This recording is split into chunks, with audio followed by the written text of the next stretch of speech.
University ಗೀತೆ ಇರುತ್ತೆ. ದಯಮಾಡಿ ಎಲ್ಲರೂ ಎದ್ದು ನಿಂತು ಗೌರವ ಸೂಚಿಸಬೇಕಾಗಿ ವಿನಂತಿ.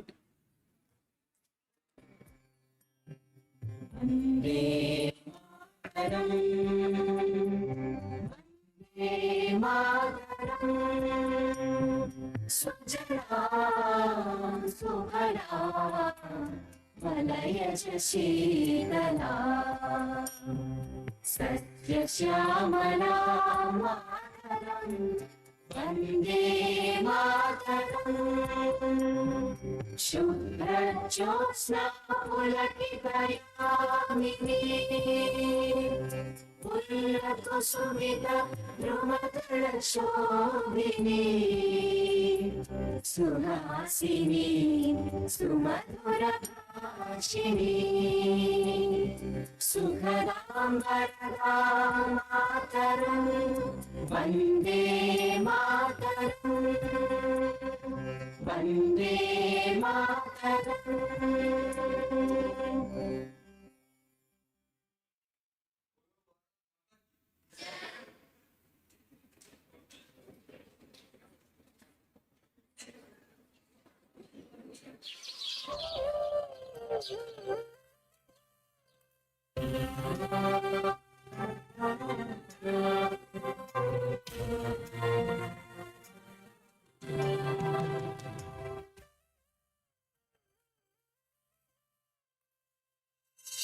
ಹಸಿರೆ ಕಳೆವ ಉಸಿರೆ ಹರಿವ ನೀರೆ ನಮ್ಮ ಕೃಷಿ ಮಾತೆ.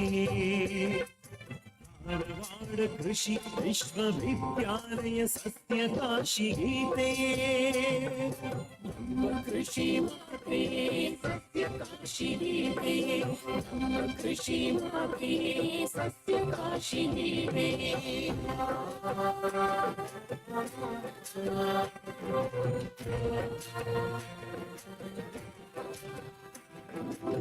ಏಳು ಜಿಲ್ಲೆ ಏಳು ಮಲೆ ನಿತ್ಯ ಹರಿದ್ವರ್ಣಗಳ ಶ್ಯಾಮಲೆ. ಬೇವಕಗಿ ಬೇರೆ ಸಿಹಿ ಸಾಹಿತ್ಯ ಸಂಗೀತ ಶಾಲ್ಮಲೆ. ಎರೆ ಮಣ್ಣು ಮಣಿ ಮಣ್ಣು ಒಣವೆ ಸಾಯದಿ ಮಾಗಿದ ಹಣ್ಣು. ಬಯಲನಾಡು ಬೆಳವಲ ಬೀಡು ಘಟ್ಟದಡಿ ಗುಡಿಮಣ್ಣು. ಸುರಿವ ಮಳೆ ದೇವಕೊಂಡ ಚಳಿಯ ದಿಗಿಲು. ಬೇಗದಂಗೆ ಹುಣಸೆ ಜಾಲಿ ಬಿದಿರು ಬೆಳೆ ಕಂಡ ಮುಗಿಲು.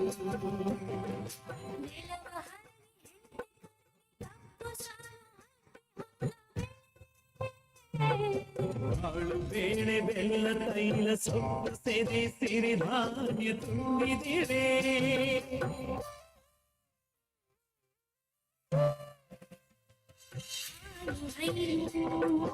ಕಾಡು ಜೇನು ಜೋಳ ಮೆಕ್ಕೆ ಜೋಳ ಗೋಧಿ ಹಲಸು ಮೆಣಸು ಕಡಲೆ ಹತ್ತಿ ಆಟ ಪಾಠ ಶಿಕ್ಷಣಾದಿ. ಚಿಕ್ಕು ಪೇರಲ ನೇದನೂಲ ಧ್ವಜವೇ ಅಗ್ರಜ. ಜೀವನದಿ ಸಾಗಲಿ ಪ್ರಗತಿ ಪತಾಕೆಯ ದಿಗ್ಗಜ. ಹರೆಯ ಹಸಿರೆ ಕಳೆವ ಉಸಿರೆ ಹರಿವ ನೀರೆ ನಮ್ಮ ಕೃಷಿ ಮಾತೆ. ಧಾರವಾಡ ಕೃಷಿ ವಿಶ್ವವಿದ್ಯಾಲಯ ಸಸ್ಯ ಕಾಶಿ ಗೀತೆ. ನಮ್ಮ ಕೃಷಿ ಮಾತೆ ಸಸ್ಯ ಕಾಶಿ ಗೀತೆ. ನಮ್ಮ ಕೃಷಿ ಮಾತೆ ಸಸ್ಯ ಕಾಶಿ ಗೀತೆ.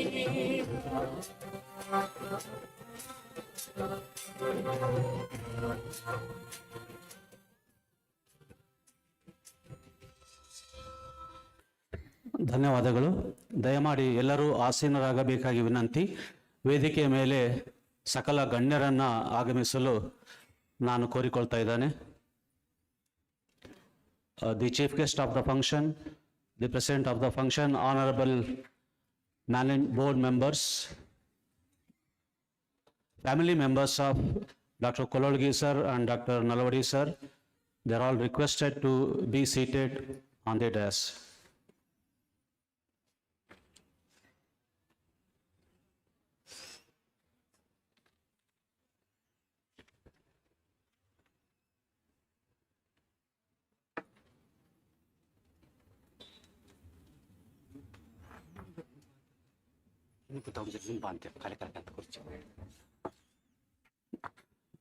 ಪೂರ್ತಿ ಹಿಂದೆ ಕೂತಿರುವ ಕೆಲವು ವಿದ್ಯಾರ್ಥಿಗಳು ಸ್ವಲ್ಪ ಮುಂದೆ ಬಂದರೆ ಆಡಿಟೋರಿಯಂ ತುಂಬಿದ ಭಾವನೆ ಮತ್ತೆ ನಿಮಗೆ ಲೆಕ್ಚರ್ ಕೇಳಲಿಕ್ಕೆ ಈಸಿ ಆಗ್ತದೆ.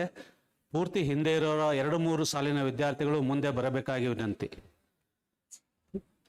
ವಿಲ್ ಸ್ಟಾರ್ಟ್ ದಿ ಪ್ರೋಗ್ರಾಮ್ ನಾವು. ದಯಮಾಡಿ ಗದ್ದಲ ಮಾಡಬಾರ್ದು. Students please don't make noise. September 5 doctor Sarvepalli Radhakrishnan ಅವರ ಜನ್ಮದಿನದ ನೆನಪಿಗಾಗಿ ಇಡೀ ದೇಶದಲ್ಲಿ ನಾವು ಶಿಕ್ಷಕರ ದಿನಾಚರಣೆ ಆಚರಣೆ ಮಾಡ್ತೇವೆ. ವಿದ್ಯಾರ್ಥಿಗಳ ಭವಿಷ್ಯ ರೂಪಿಸುವ, ಜ್ಞಾನದ ದೀಪ ಹಚ್ಚುವ ಮತ್ತು ಸಮಾಜಕ್ಕೆ ಶಿಸ್ತು, ನೈತಿಕತೆ ಕಲಿಸುವ ಶಿಕ್ಷಕರಿಗೆ ಗೌರವ ಸಲ್ಲಿಸುವ, ಕೃತಜ್ಞತೆ ಹೇಳುವ ಮತ್ತು ಅವರ ಕೊಡುಗೆ ಸ್ಮರಿಸಿರುವ ದಿನ ಅದು. ಹಾಗೆಯೇ ಅನೇಕ ಶ್ರೇಷ್ಠ ಶಿಕ್ಷಕರು ನಮ್ಮ ಕೃಷಿ ವಿಶ್ವವಿದ್ಯಾಲಯ ಧಾರವಾಡದಲ್ಲಿ ಸಾವಿರಾರು ವಿದ್ಯಾರ್ಥಿಗಳಿಗೆ ಕೃಷಿ ಜ್ಞಾನ ಅಲ್ಲದೆ ಬದುಕುವ ದಾರಿಯ ಬಗ್ಗೆಯೂ ಹೇಳಿದ್ದಾರೆ. ನಮ್ಮ ಕೃಷಿ ವಿಶ್ವವಿದ್ಯಾಲಯ ಧಾರವಾಡ ಕಂಡ ಅಂತಹ ಅನೇಕ ಶ್ರೇಷ್ಠ ಶಿಕ್ಷಕರ ಸಾಲಿನಲ್ಲಿ ನಮ್ಮ ತೋಟಗಾರಿಕೆ ವಿಭಾಗದ ದಿವಂಗತ ಡಾಕ್ಟರ್ ಎಸ್.ಡಿ. ಕೊಲೊಳ್ಗಿ ಸರ್ ಮತ್ತು ದಿವಂಗತ ಡಾಕ್ಟರ್ ಯುಜಿ ನಲವಡಿ ಸರ್ ಸಹ ಸೇರಿದ್ದಾರೆ ಎಂದು ಎದೆಯುಬ್ಬಿಸಿ ತುಂಬ ಅಭಿಮಾನದಿಂದ, ಗೌರವದಿಂದ ಇಲ್ಲಿ ನೆರೆದಿರುವ ನಾವೆಲ್ಲರೂ ಹೇಳಬಲ್ಲೆವು. ಇಂತಹ ಶ್ರೇಷ್ಠ ಶಿಕ್ಷಕರ ಸ್ಮರಣಾರ್ಥ ನಮ್ಮ ತೋಟಗಾರಿಕೆ ವಿಭಾಗದಿಂದ ಪ್ರತಿ ವರ್ಷವೂ ಅವರ ನೆನಪಿನಲ್ಲಿ ವಿಶೇಷ ಉಪನ್ಯಾಸ ಮಾಲಿಕೆಯನ್ನು ಏರ್ಪಡಿಸಲಾಗ್ತಾ ಇದೆ. ಇಂದು ಅದರ ಅಂಗವಾಗಿಯೇ ಈ ವಿಶೇಷ ಉಪನ್ಯಾಸ ಮಾಲಿಕೆ ಅಡಿ ಇಂದಿನ ಉಪನ್ಯಾಸ ಕೇಳಲು ನಾವಿಲ್ಲಿ ಸೇರಿದ್ದೇವೆ. ಈಗ ಈ ಕಾರ್ಯಕ್ರಮಕ್ಕೆ ಯಶಸ್ಸಿಗಾಗಿ ದೇವರಲ್ಲಿ ಪ್ರಾರ್ಥಿಸಲು I request Mr. Piyush Chaudhary, second year BSc Agri, to propose invocation song.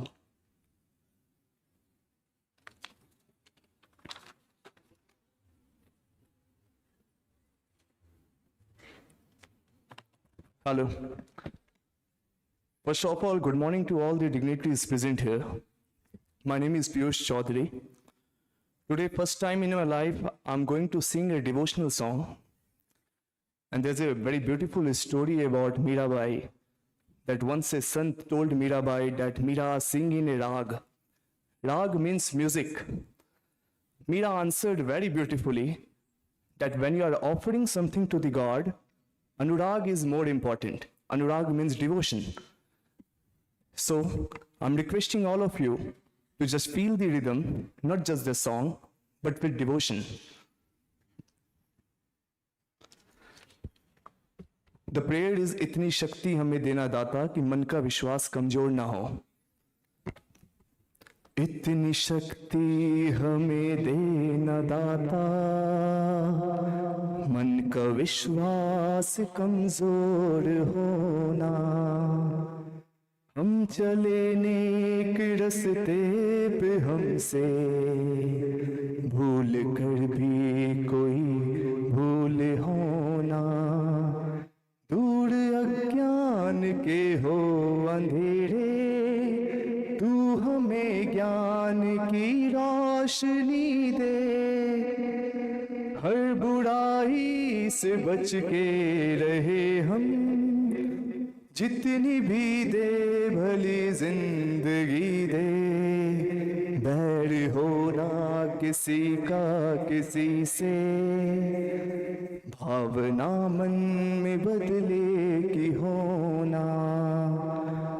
हम न सोचे हमें क्या मिला है, हम ये सोचे क्या क्या है अर्पण, फूल खुशियों के बांटे सभी को, सबका जीवन ही बन जाए मधुबन, अपनी करुणा का जल तू बहा के, कर दे पावन हर एक मन का कोना, इतनी शक्ति हमें देना दाता. Thank you so much.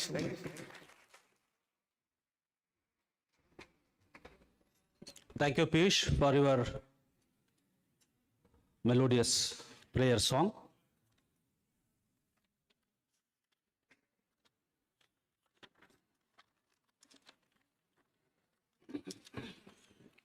ಈಗ ಅತಿಥಿಗಳಿಗೆ ಹಾಗೂ ವೇದಿಕೆ ಮೇಲೆ ನೆರೆದಿರುವ ಎಲ್ಲ ಗಣ್ಯರಿಗೆ ಹಾಗೂ ಇಂದಿನ ಸಮಾರಂಭಕ್ಕೆ ಆಗಮಿಸಿರುವ ನಮ್ಮೆಲ್ಲರಿಗೂ ಸ್ವಾಗತ ಕೋರಲು ನಾನು ನಮ್ಮ dean agri doctor Ashok Sajjan ಮತ್ತು ಕ್ಯಾಂಪಸ್ ಹೆಡ್ ಇವರನ್ನು ರಿಕ್ವೆಸ್ಟ್ ಮಾಡ್ತೇನೆ.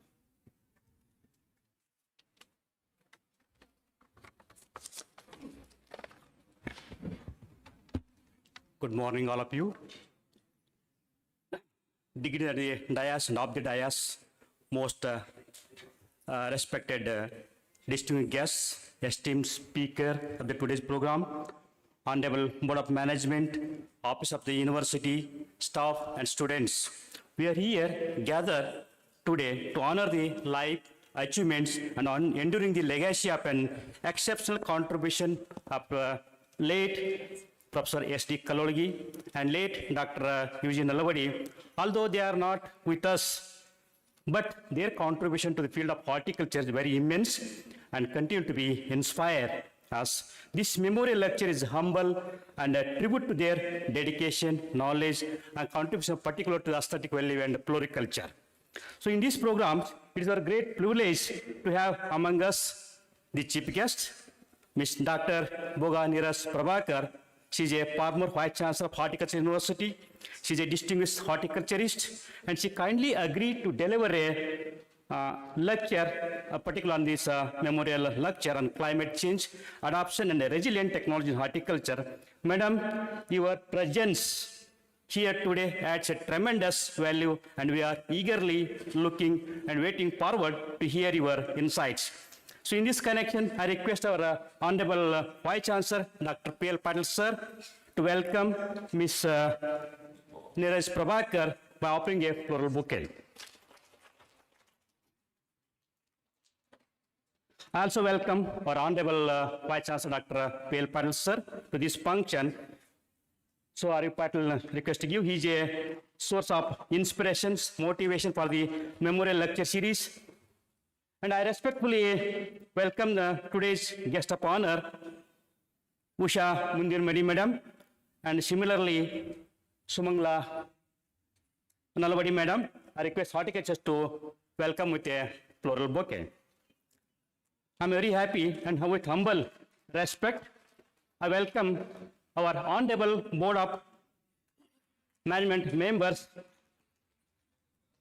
At the outset, Veerigowda Police Gowda, I request horticulturists to give the welcome with a floral bouquet.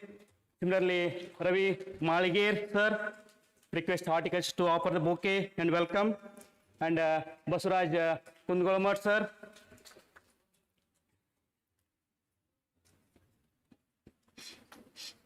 I'm also welcome the Dr. R.U. Patil and Manjunath, head of the Department of Horticulture.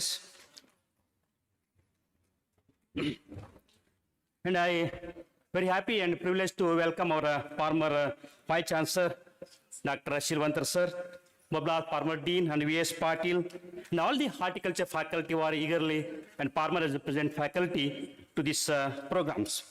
And also welcome all the former and present officers of the university, staff, students, who are gathered in large number, and also welcome the media, the print and electronic media.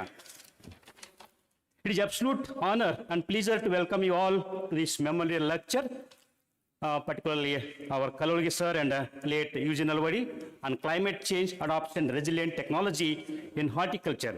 As you are aware of that, climate change is a serious threat to horticulture as it will increase the temperature, cause unpredictable rainfall pattern, extreme weather events. It will affect the crop yield, quality, overall agricultural sustainability. Climate resilient horticulture is a cutting edge technology and equipped to overcome the obstacle. With this, I welcome once again all the dignitaries of the and on the dais, also student and faculty friends. So it's my great privilege to introduce our chief guest of the today's programs. I'm very privileged to honor to introduce our distinguished chief guest of today's program, Dr. Boga Neeraj Prabhakar. She born in the 1966 in Andhra Pradesh. She's basically BSc in agriculture, MSc in horticulture specialization. She also secured a PG diploma and doctoral program from the Acharya N.J. Ranga Agriculture University, 1988. And she started her career as a assistant superintendent in the timber plantation department. And 94, she joined in the APU, Andhra Agriculture University, as a ARO. And she worked in the Sangareddy research station. So almost she has served for the 31 years, inclusive of the research, teaching, and other. She's a first lady vice chancellor for the Sri Konda Lakshman Telangana Horticulture University, and first lady also, first lady. Yeah, it's of course among the 74 SAUs, she was the first lady. So there is a big clap to madam, and we are very delighted and to have the chief guest for today's programs. And because of her visibility, because when we assume the charge of the vice chancellor, the university visibility has been increased in many fold. To quote some of the accomplishments when she was in vice chancellor, she could be able to mobilize 10 gold medals for the PG and UG programs. She has started the e-newsletter. And she has initiated the online paper evaluation program in all the colleges of that university. She worked a lot of work on the particularly avocado, dragon fruit. And she was signed more than 50 MOU with national, international, private and public sector institutes, particularly to benefit the student as well as the research, and there was an industrial attachment. And she was very successfully conducted 2 national seminar, that is VC conference for all the state agriculture universities. And she also not only good administrators, also but good researchers also. She had 2 GI, particularly chilies and custard apple. And she also registered one variety, particularly cooking melon with a PPVFR. And also she had a patent, 2 patents, particularly related to the bitter gourd and pumpkin and sponge gourd. And she guided the more than 33 students, particularly PhD and MSc. And she had a lot of publications, books, book chapters, extension bulletins, and more than 145 research publications. She also had abroad visits, particularly Sri Lanka, Israel, and Malaysia. And she wrote many publications in the Telugu also. Apart from her career, there are many awards and honors.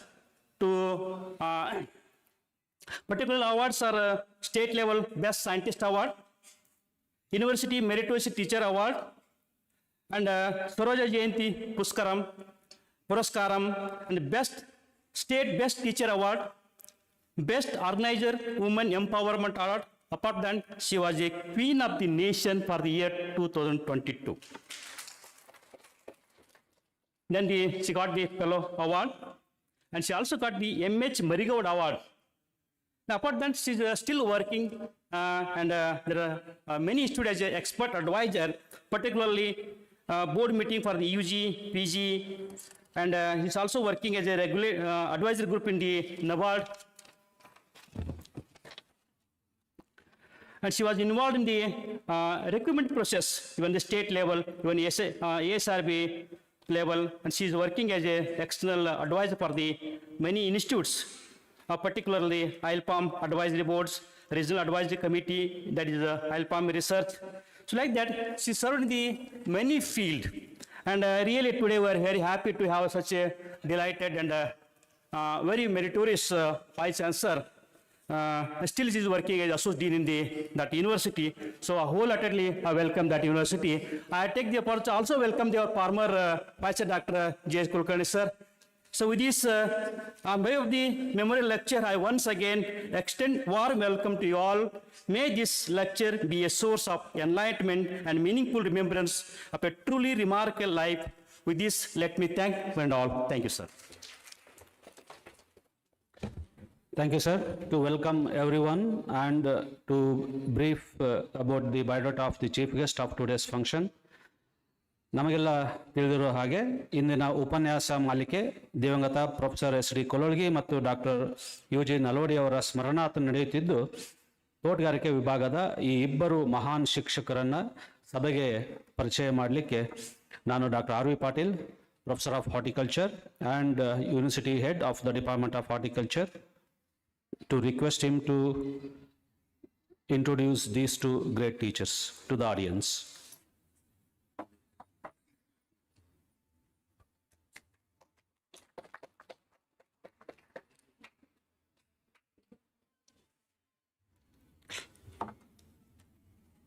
Respected chief guest of the day, Dr. Boga Prabhakar,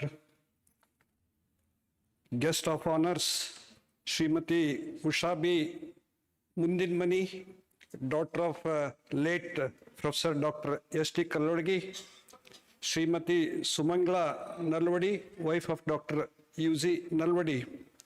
We also have the gracious presence of board of members, Shri Ravi Kumar Malagir, Shri Viren Gowda Police Gowdar, Shri Basaraj Kundgoli Mat. Respected President of the function, Dr. P.L. Patil.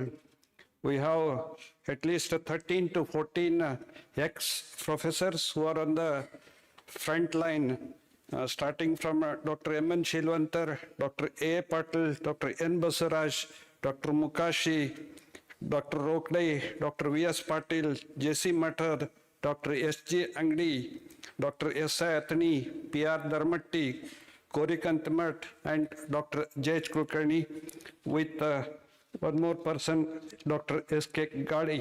If I have forgotten any names, it is not with any intention. Let me be very clear on this point. Now, let me start with the formal this one.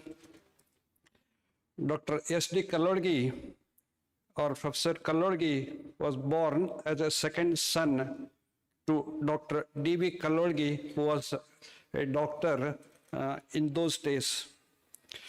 Professor S.D. Kololgi became a former Chief Scientific Officer, Horticulture, and Head Division of Horticulture, UAS, Bangalore. He was born in Gadag on March 27th, 1918.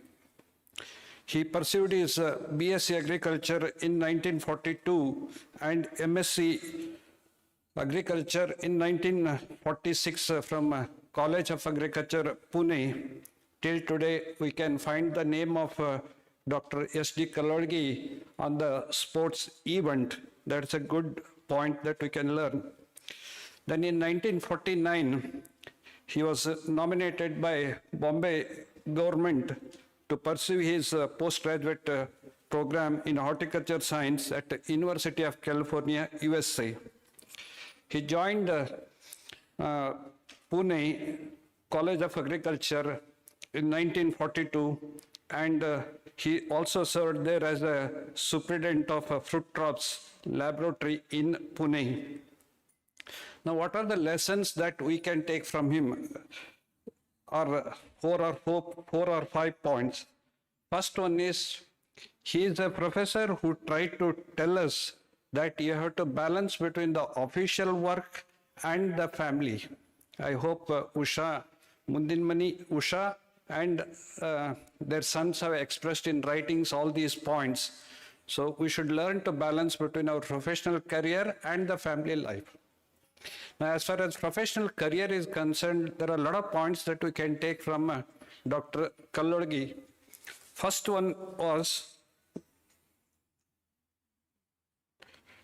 point is very clear and very simple. he was responsible for introducing the top working in mango. As a result, he was even given 10,000 rupees as an award in Bombay government. So 10,000 rupees in those days, it means as good as $10,000 in those days. Then the second thing that we can take from his life is he was responsible for introducing grape into this area. Remember, when I say introducing the grape, what we must learn out of this is simple, that grape could not be grown in this area because it doesn't get a cold or it doesn't get a rest. So because he introduced the pruning techniques, we were able to grow grapes in this area, and today I can proudly state as a horticulturist that if there is any quality grape in the world, it is from Bijapur and adjoining areas. So it is his contribution. Just imagine, he gave the technology of giving rest indirectly and then making us to grow grapes. So all the grape growers that we talk in terms of this must remember Dr. Kololgi. Next thing that comes is the introduction of Anavshai and Thompson seedless. So again, that credit goes to him. Now further credit that goes to this one is, it is he who introduced Sardar guava into this area, because earlier in this area, we were all growing Navlur guava, and it is because of his vision today, all that guava that we enjoy on the roadside, it is the contribution must go to Dr. Kololgi, who introduced that into this area. He was also responsible for introducing Kalipatti in Sapota. Again, this has made tremendous influence. Now, of course, these are slowly being replaced by hybrids. Next is a lot of gardens that you see in the college. Mughal garden that you see in front of the College of Agriculture, Dharwad, or you find rain tree being grown on a wider spacing. All this contribution comes from Dr. Kololgi. So these are few of the points that we need to take from him and then go through. Then Kololgi not only did this kind of work, but he also guided 38 postgraduate students, many of who became well-known horticulturists in the country. One such name just I would like to recall is Dr. Manmohan Attawar, who started Indo-American hybrid seeds in Bangalore. Now, remember, if the latter part of the life of Dr. Kololgi was, since he had a physical disability, but he never took that point into consideration. He went on guiding the student, staff, as well as public without any rest till the last breath of his life. So these are some of his notable contributions. To honor his legacy. Every year on March 27th, we are organizing a memorial lecture series, and this is about Dr. S.D. Kololgi. Then I am giving a brief report on Dr. U.Z. Nalawadi, who happened to be a very friendly professor to all the horticulturists here. Dr. U.Z. Nalawadi served in various administrative positions, starting as Dean. In those days, it was Director of Instruction Postgraduate Studies. Today, we call it as Dean Postgraduate Studies.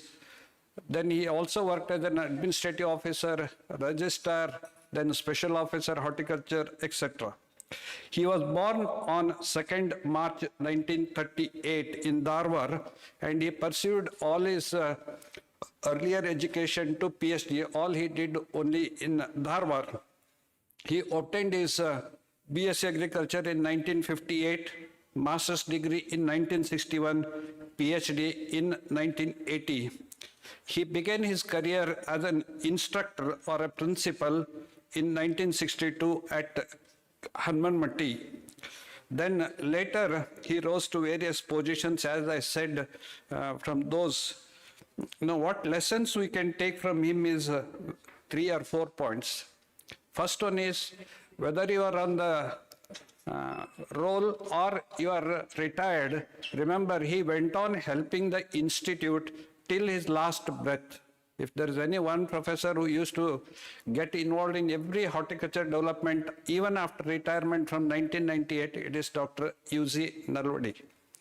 Okay, all the gardens that we see today, many of that have been established by him, whether it is in front of a university building, or you talk of agriculture business management, in front of a Ganapati temple.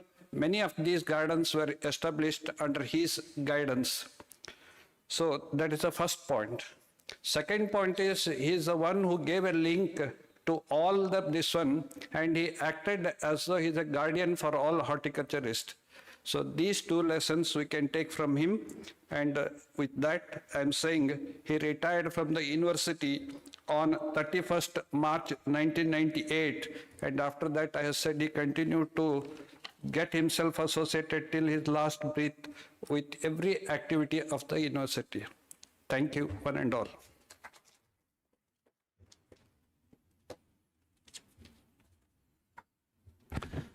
Thank you, Dr. R.V. Patil, for excellently painting the life of these 2 great personalities.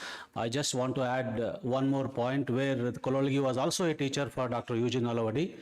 And the one Dr. Patil mentioned right now about the introduction to Dr. Kololgi, and there is a link to Kololgi sir and Nalawadi sir in this regard. The avenue planting, what you see on the rain trees on both sides for a 1 kilometer length, that was guided by Kololgi sir, initiated by him, and Dr. Nalawadi was an MSc student of horticulture under him. That's what I had learned from Dr. Nalawadi himself. So that is the Guru Shishya Sambandha as far as that is concerned. Thank you very much, sir. We have now come to the stage of lighting the lamp and offering floral tributes to the portraits of Dr. late Professor S. T. Kololgi and Dr. Eugene Nalawadi. I request all the dignitaries on the dais to kindly offer floral bouquet and light the lamp. After the inauguration, we have a video come photo clip on these 2 personalities for about 8 to 10 minutes.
Thank all the dignitaries. There is a small video come photo clip for about 8 to 10 minutes on these 2 personalities. I request the delegates to be seated on the dais and watch the clip. University Manjunath, DSW. ಮತ್ತೆ ಯಾರು ಯಾವುದಕ್ಕೆ ಈಗ ಮೇಲೆ ಹೂ ಹಾಕ್ಲಿಕ್ಕೆ request the dignitaries seated in the auditorium are also requested to kindly come to the dais and offer floral tributes to these two great teachers. The officers of the university, the retired professors, the vice chancellors of this university, I request all of them to come to the dais and offer floral tributes. Sir, please.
Students, please maintain silence. Please maintain silence.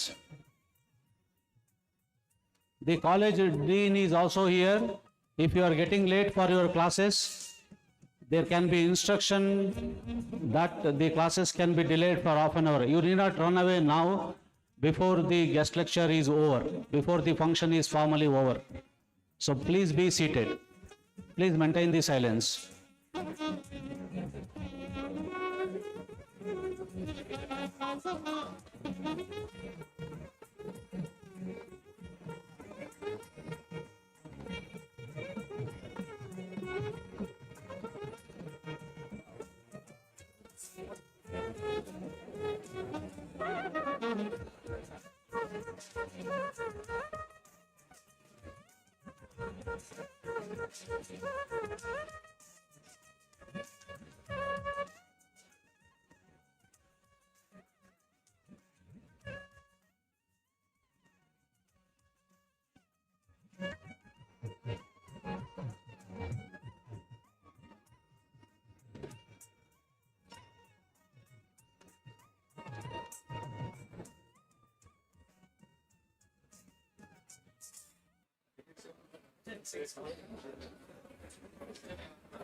I request all the delegates to be seated.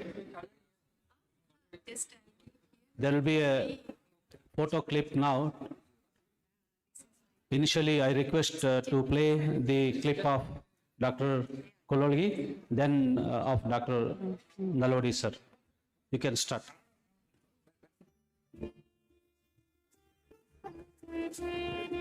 Madam.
Okay, thank you very much.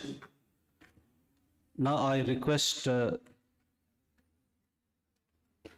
it's time to invite our chief guest of the today's guest lecture, Dr. Neeraja Prabhakar, Associate Dean, College of Agriculture, Jagtial, and former Vice Chancellor from SKLTU, Hyderabad, to deliver her lecture on the topic climate change adoption and resilient technologies in horticulture. Ma'am, you can present the topic. Thank you.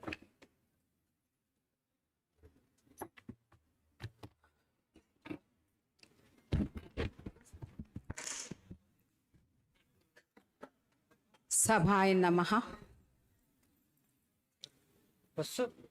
The most respected president of today's function, Dr. L. Patil ji, Honorable Vice Chancellor of UAS Dharwad, and respected Honorable Board members of UAS Dharwad, and the respected family members, Usha ji and Sumangali ji of today's memorial persons.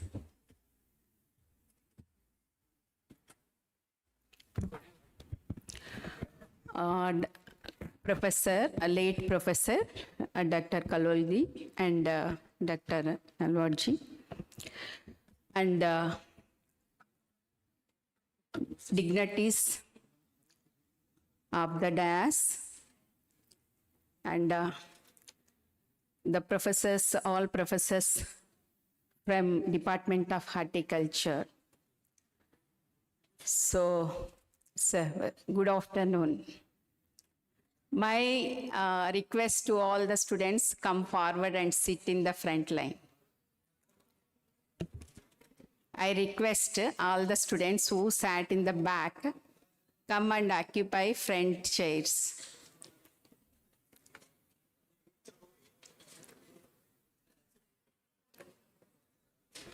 So now I am being a teacher. Okay? This is the next. Okay. This one. I will tell you just listen. No? Sit in the, madam, don't come this side. Yeah, I'll tell. So being a class teacher, it is my habit in always bringing backbenchers to front seat. That is my quite common habit while teaching. So though it is a waste of 2 minutes of time, but I will take this one for the benefit of students.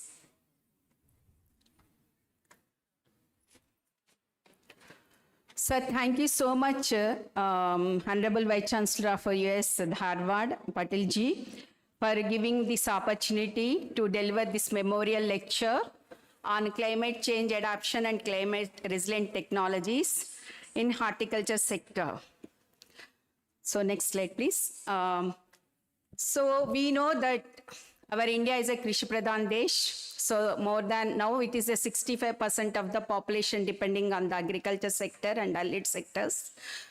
The expected population, world population going to increase 9.7 billions by 2050. That means it is required 70% more of production required to meet the food of this growing population. Then what is the area where we have to focus to increase the production? That is the main is the horticulture, which includes in agriculture. So with sustainable agricultural practices. So here, if we'll see where we have to focus, the key areas are here. Changing the crop or planting or climate resilient using the varieties, climate resilient varieties. So changing the planting time, intercropping, adoption of natural farming, organic farming, or whatever the natural resources that are there locally available. And especially the management of the wastage, that is wealth creation from waste, precision farming, and maintenance of the natural ecosystem. Next please. So what is the need for this one? Sustainable agriculture, that will mainly, it will reduce the greenhouse gas emissions and conserve water and increase the soil fertility. So these are the solutions to address the global issues like climate change, then scarcity of the natural resources. Our main aim is to retain the natural resources, sufficient healthy environment to the coming generations. Then demographic, you know very well, our Indian population called Young India. So 24% people are lying in between 14 to 25 years. And if you take that, actually the up to 40 means almost more than 60% of the population comes under the working. So how to utilize this youth energy in a positive way? So that is the one, like, bringing the entrepreneurship in the agriculture field. That is the one of the program, AELP program, that is taken up by the central government and implementing in the present all SCAs. The next one, this is the actually National Mission for Sustainable Agriculture, which focuses on the healthy environment, economic profitability, and with the social and economic equality. So I'll just I will give, because more number of slides are there. So if you'll see the role of horticulture, the main focus is, if you'll see that 30% of the GDP comes from 14% area which occupied the horticulture. And out of that one, 40% of the export earnings we are getting from the horticulture products export only. If you see that increase in the horticulture production, there is the 13-fold increase from 1950-51, from 25 million metric tons to, at the present 2022-23, it is 355 million tons, which surpassed the food grain production. So the coming estimated is about 370 plus metric million tons, around 29 million hectares. This is showing the importance of how the horticulture is growing. And moreover, you know, we are always talking about the food security, but during the COVID period, it came into the picture about the nutritional security. So we know that horticulture, fruits, vegetables, all, and apart from the medicinal and aromatic plants, so they are the source of vitamins, minerals, and which called as a protective. So in the COVID period, everyone paid attention towards consumption of the very rich nutrient food.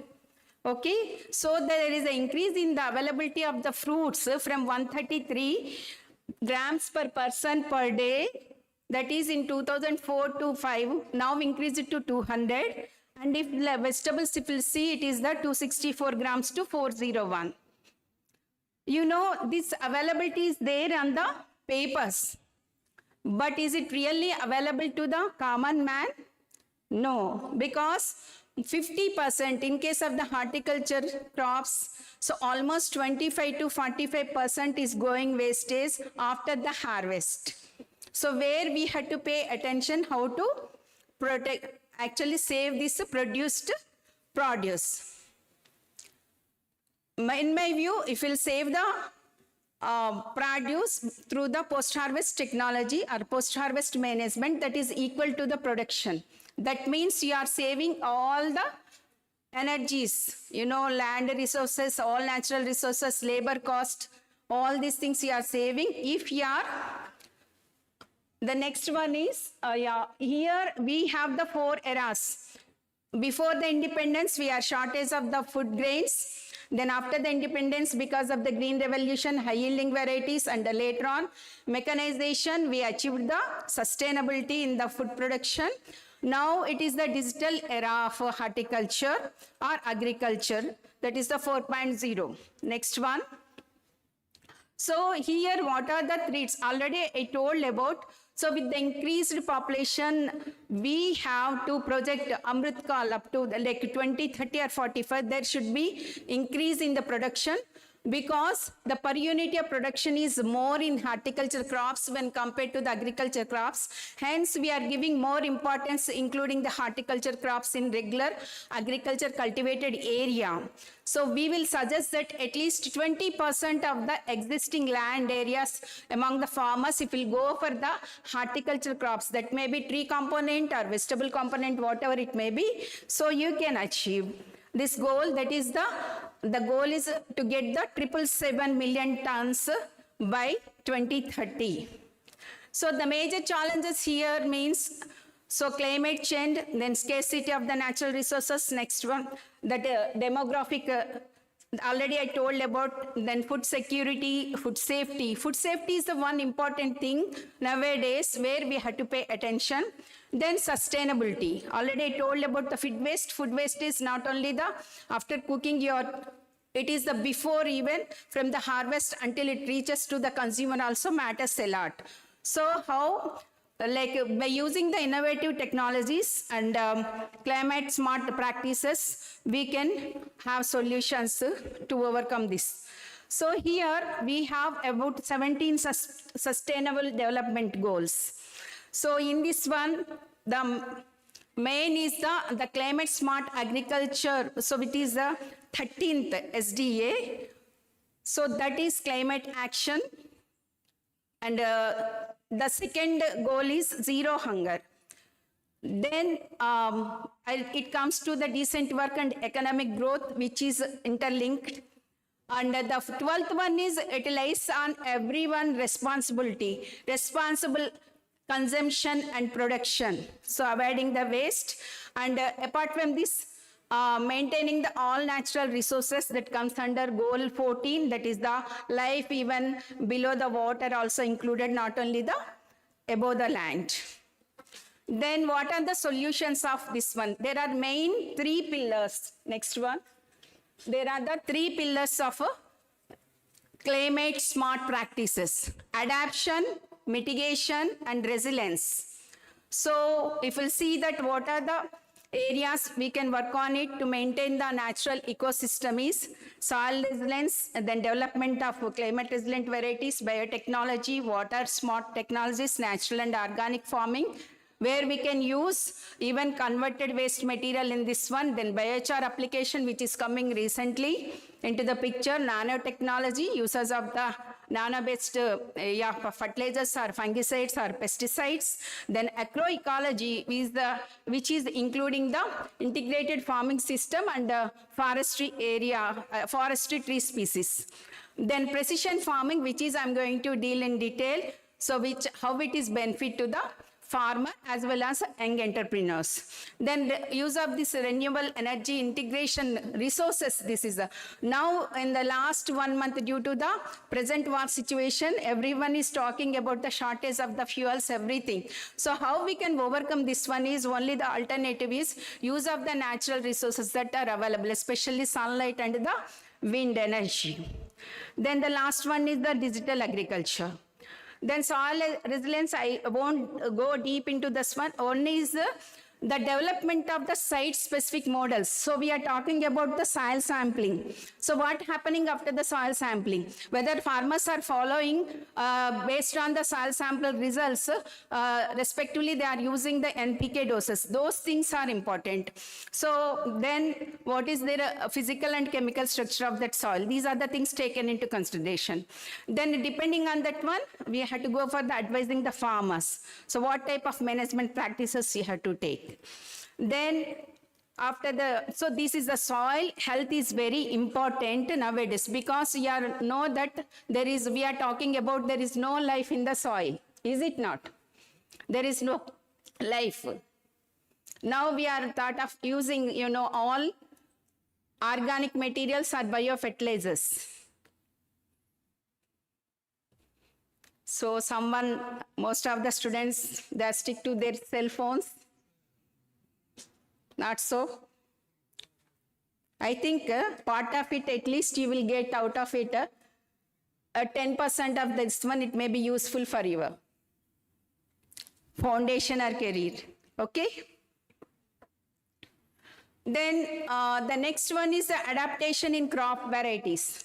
So here, by breeding, we are producing the most of the varieties depending on the local demand situation. Like disease resistant, pesticide resistant, or drought resistance in this one.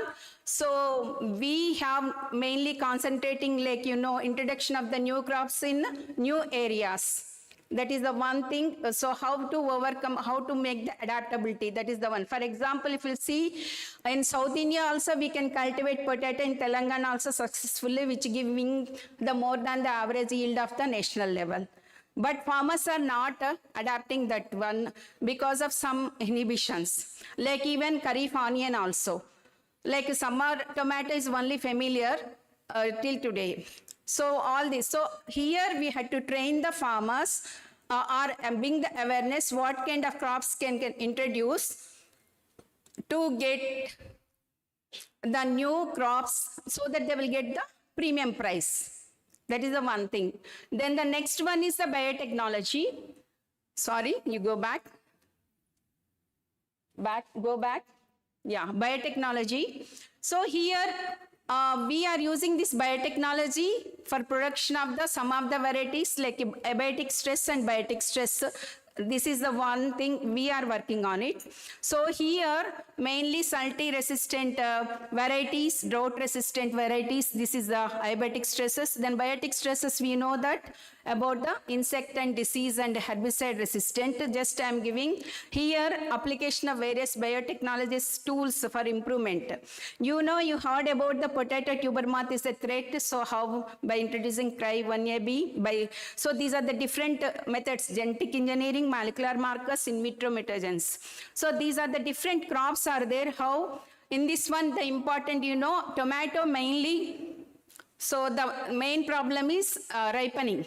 So this can be controlled by, introduction of that is the suppressing the tomato PG gene, so flavonoids that is produced. This is the one thing. Then in case of the actually tomato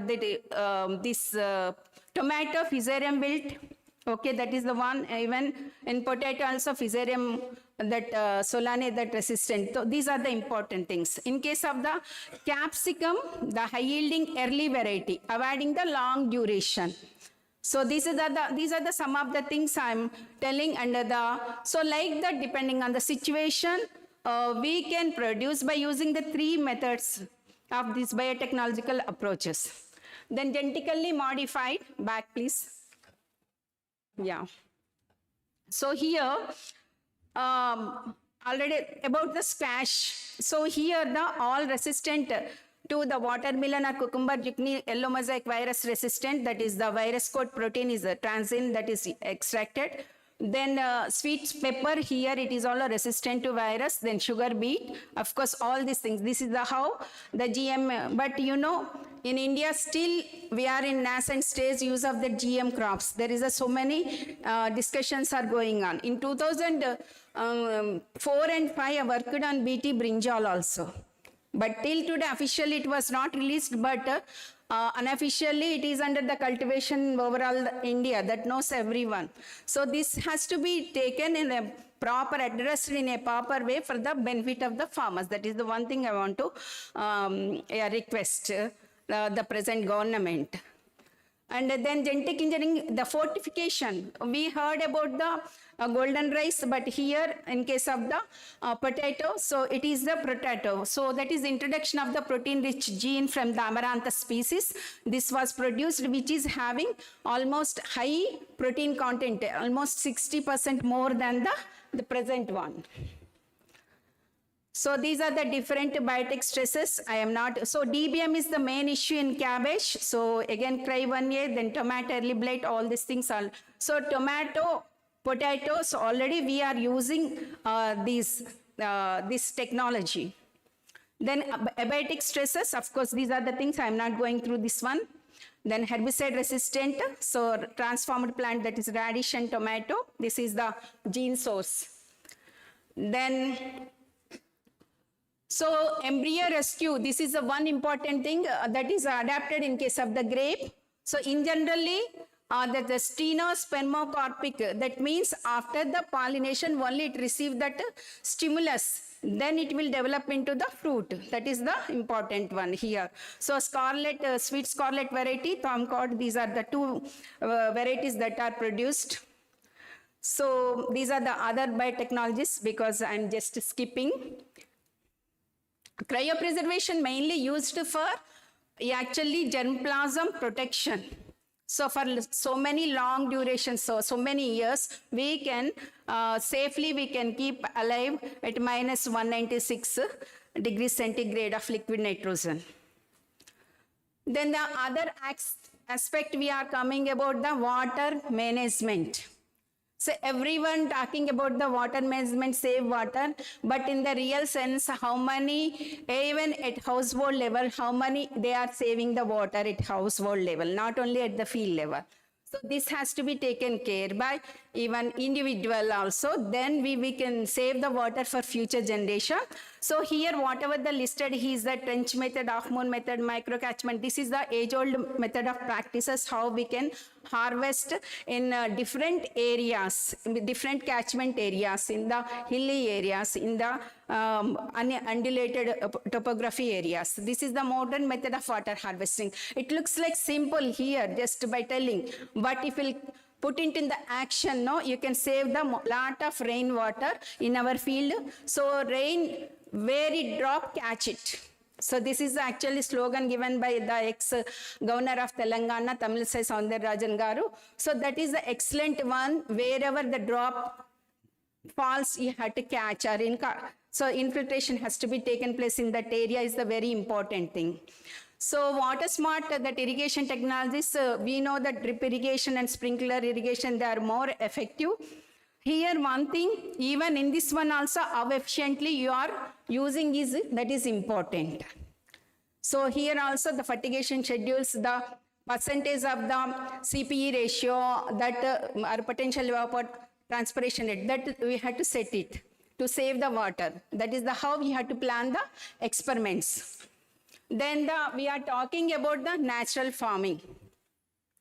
I know that Dharwad University here, they are taking up much more, so I need not, you might have visited the fields, organic farming fields, you will know more better. So just one thing I want to hear, one case study which was conducted in our college area, I will share in detail, that's it.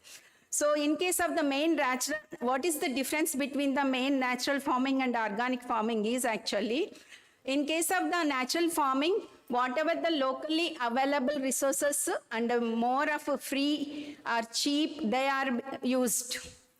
Whereas coming to the organic farming, so where these are prepared and used, you know that is like, you know, vermicompost or biofertilizers, these will come under this one. So it involves the neem cake, so it involves the purchase, the amount to purchase, money to purchase. So here, in case of the natural farming, it is a cost effective and less time consuming, all these things. So this is the main difference. So what we had to do, take care in the natural farming, what kind of practices we had to do. This is the one thing I want to explain, Sasya Gavya technique from Ukshar Veda.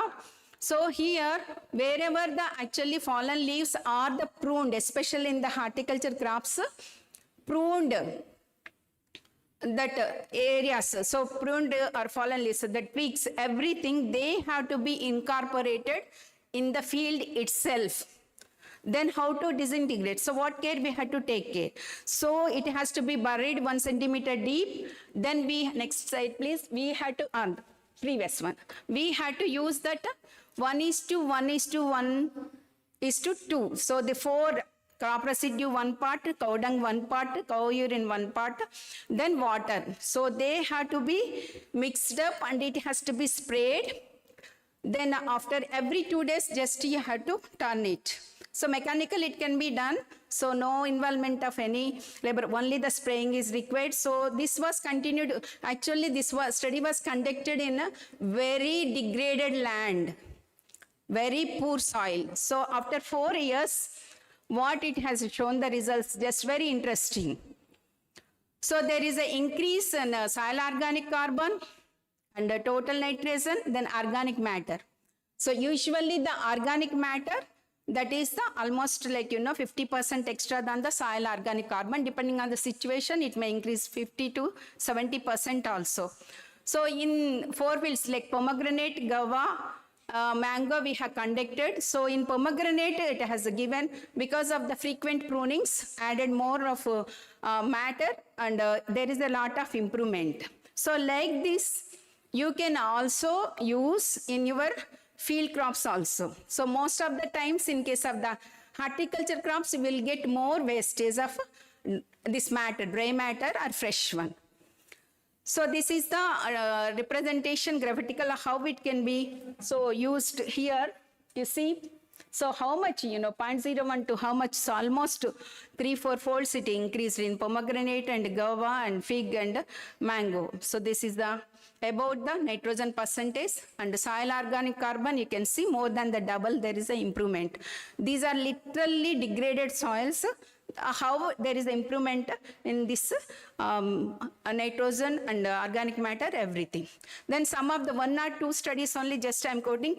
This is the next, this is the interesting one is, this study is conducted, it was conducted in 2008, but still we are talking even today, use of the biofertilizers as a recommendation, like azotobacter, PSB and K mobilizer.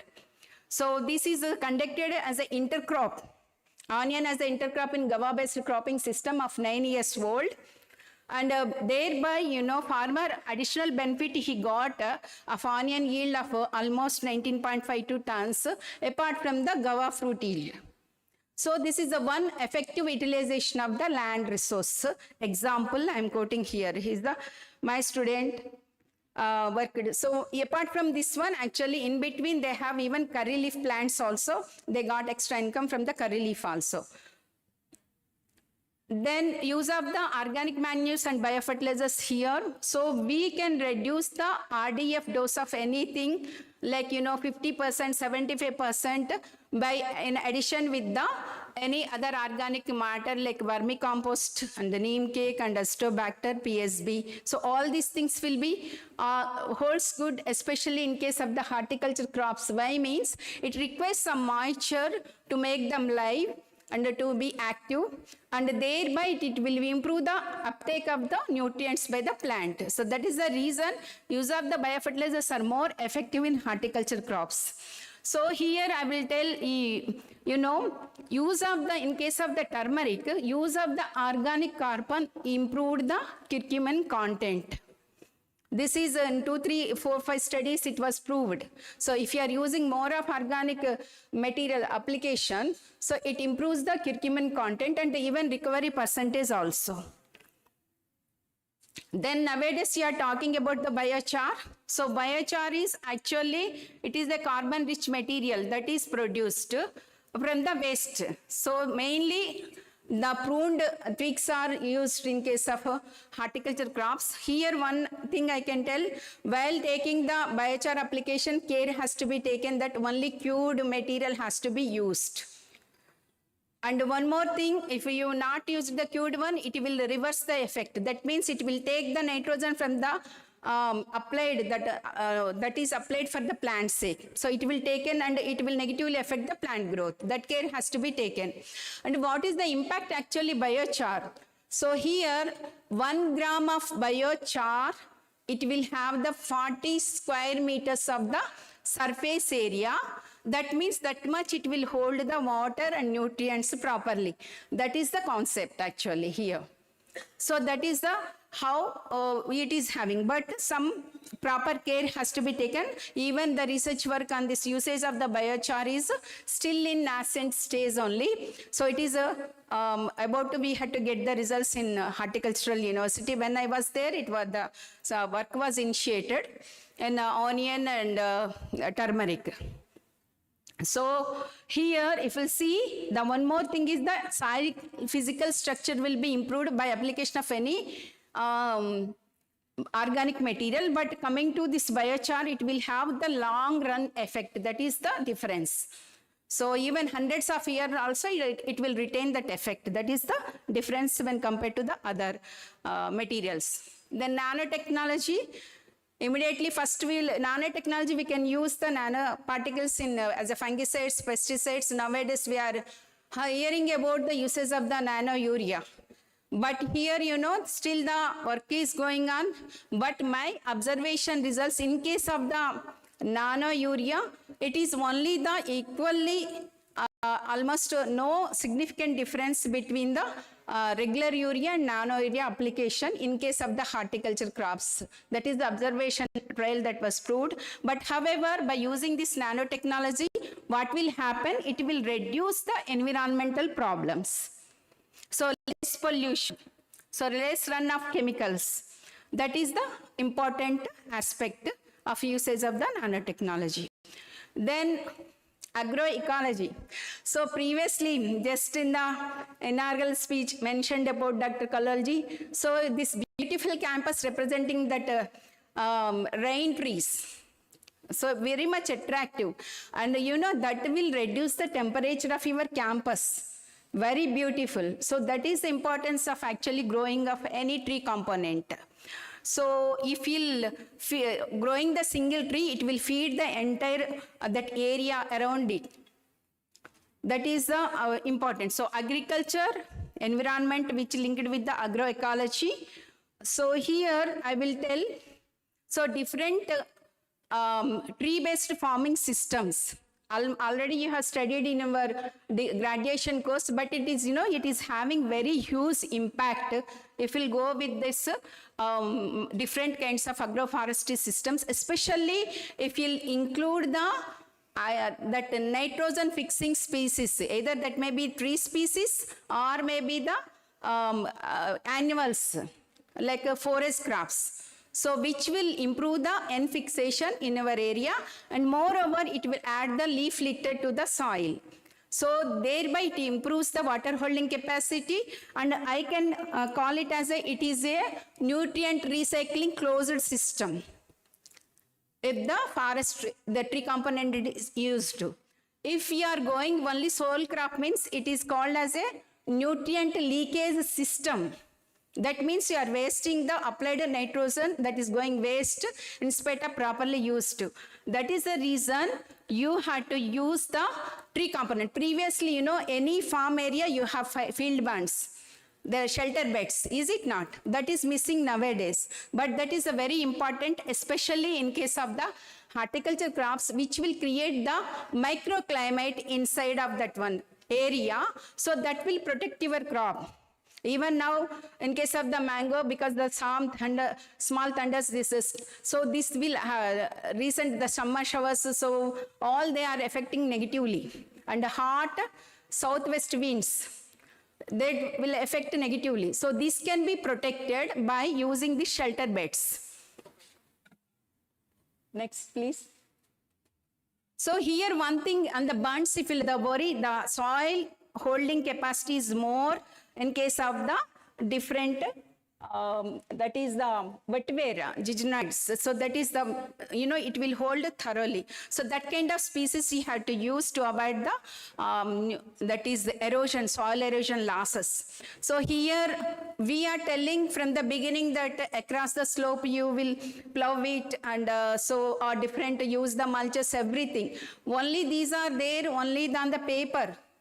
So how many, I don't know. During the RAWEP, how many you are teaching to the farmers? Whatever the technology you learned, small technologies only, you have to teach to the farmers how they can save their soil or how they can improve their yield without involving much money that you have learned in your classroom. At the same time, I will tell you that you learn the practical aspects from the farmers.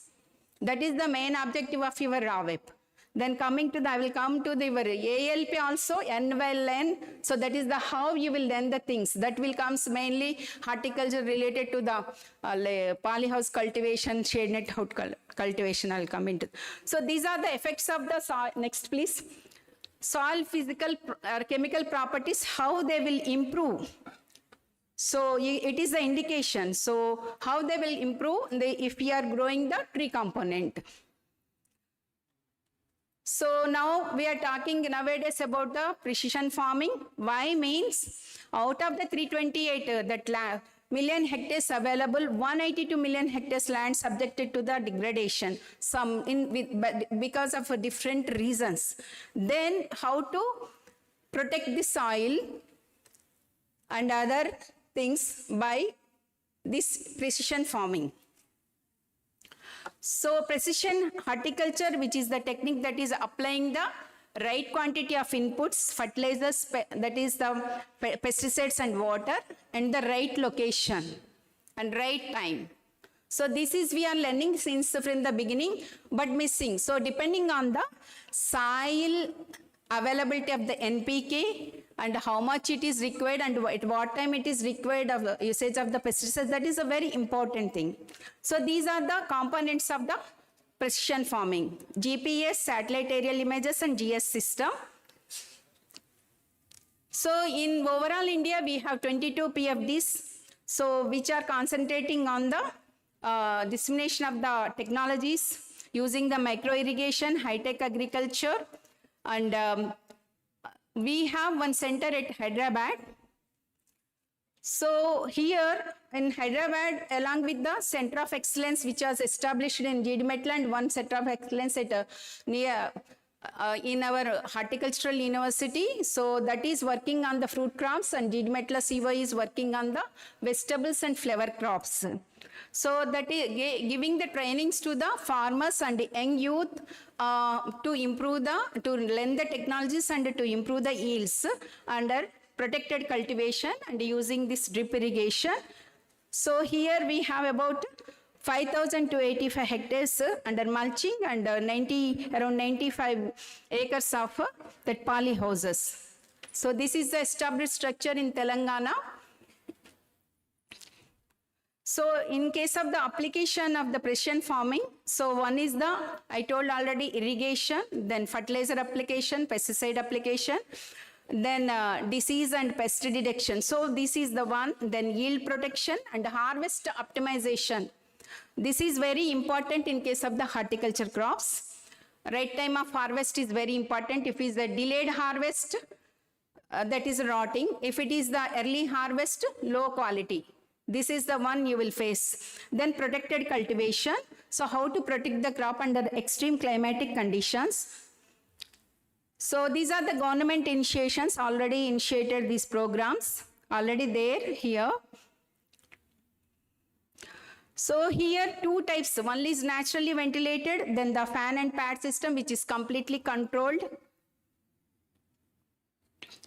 So this is the actually plan which is required to get the year round, that is especially during the off season, to get the quality produce.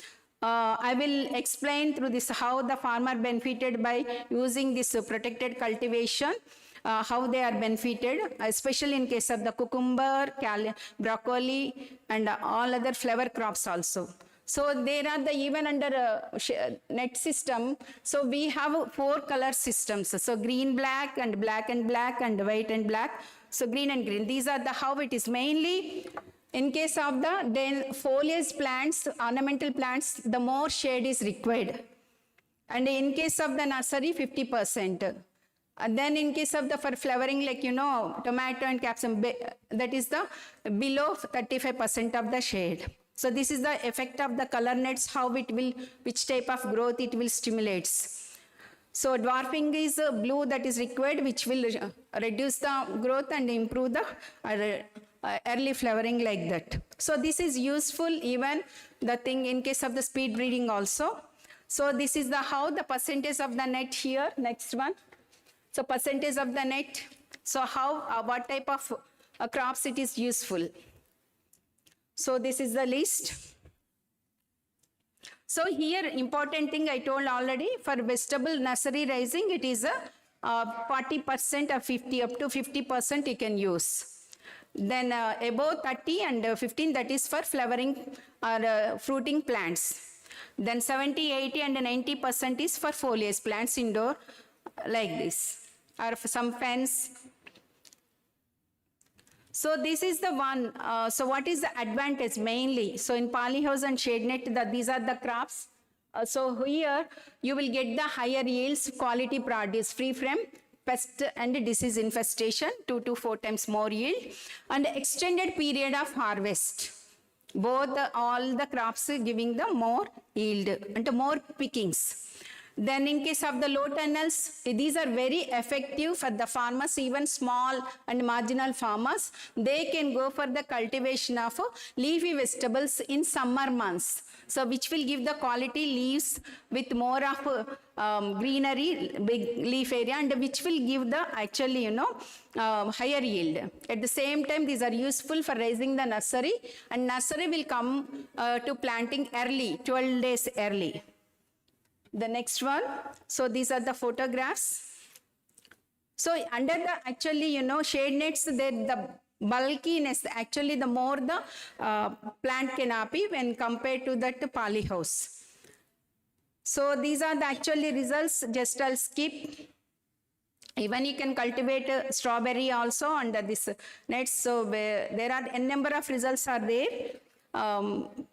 So this is one interesting thing actually. This is a student work that ProTrade technology in turmeric under the shade nets. 50% of the seed material is sufficient if we'll use this kind of ProTrade technology for nursery raising in turmeric.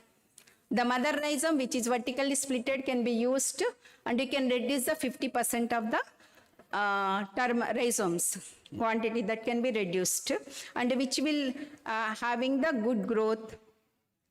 Then walk-in tunnels, high roof net house, these are the things. Actually, it is age-old technology in case of the Ganga river bed area. During the summer months, they used to take up ITK technology. Now it is developed into improved technology. In case of the production of watermelon, muskmelon during the summer months. Then see, here I told now some of the water, how efficiently you can use the water. So here by irrigating at 60% ER rate at the growth and berry setting, and then at bud differentiation only 20%. So you can save about 46% of the water. You can see 46% of the water saving is not a small thing. You are saving your energy and natural resources. Then here, in case of the turmeric also, 80% of the peat, so that is very much useful. And also apart from that, not only increasing the yield, reduce the rhizome rot also. In case of the broccoli, generally we'll feel we won't get under arid conditions, but under the polyhouse conditions with this, so we can effectively produce the broccoli also with the good quality curds. Then we have also standardized the fertigation technology for the mango and guava. So that is a very big process. I just skipped it. So here also one thing I told here. So most of the times, nowadays they are recommending the phosphorus fertilizer as a fertigation, but that is not that much effective. This study shows that, so you can apply through fertigation only the N and K and avoiding the P. P has to be applied directly to the soil. That will helps in the effective utilization by the plant. Here this is the study that is proved that one. Even some, actually they are referring that is the application of the phosphate, that is as a foliar spray. So that is not that much effective. Only a very negligible effect is there. But whereas in other nutrients, it is very effective. So here, then I told that, integrated IM. So here you can see 50% of the RDF you can reduce just simply using the 250 grams of azotobacter. So that means 50% cost you can reduce on the fertilizers. And not only that one, it improved the yield as well as improved the quality of mango. And the same is in case of the Guava Lucknow 49. So here 75% of the NPK, that is more than enough. So here, why I am telling all these things, dosages, though it's like simple now, but farmers, they are applying more and more of NPK. In spite of getting the benefit, they are incurring more cost, but not getting the benefit out of it. I will tell one thing, in 1960s, by application of the each 1 kg of NPK, the recovery of the yield is 25 kg per each 1 kg of the NPK applied in 1960s. But recently in 2010, I think, study. So what is the, actually by application of the each 1 kg of NPK, the recovery of the yield is only 6 kg. That means response of the plant to the applied fertilizer, it came down drastically. That is the reason we are telling that reduce the RDF doses. So now coming to the protected cultivation. So which we know that it will improve the yield quality. So by changing the dates, we can improve the yield. And by use of the macronutrients, sometimes, in some of the crops requires the particular nutrient which will improve the quality. Like in case of the cruciferous, boron and molybdenum are important, like that. So in case of the tomato, so boron as well as calcium is important to get the quality, especially calcium. So to get the quality produce, like that. Then mulching, so as a climate resilient practice, this is the very important. Now the mulching, either you can use the plastic sheet or else you can go for the uses of the naturally available materials. So our studies show that here, so in spite of going for the flood irrigation, so still farmers, they are going for the flood irrigation. If we'll go for this drip irrigation with the mulching, so in chili, which improved the yield a lot. In case of the tomato also, same is the case. So here the yield improvement also 25% more under drip when compared to the flood irrigation. So drone application uses. So nowadays the central government is promoting and even giving the training to the women farmers. So that is the Nalawadi program. So these unmanned aerial vehicles, they are used Okay, so here the still SOPs are they are developing in different crops. So in case of the Andhra Pradesh and Telangana, so they are using for oil palm also, they are working on it. And even in case of the chili, they are working on it. But still it is nascent stage. So there are so many things. So we are getting trained for the drone operation. So there are the things, so they should have like, you know, different kinds of requirements are there. They should have passport and all these things. So aerial, so that so operating that the clearance will be required from government, all these things. So but it is very useful in surveillance of the mainly occurrence of pests and diseases especially, and so they will identify which plants are actually affected, and even sometimes at initial stage only they will detect and they will suggest.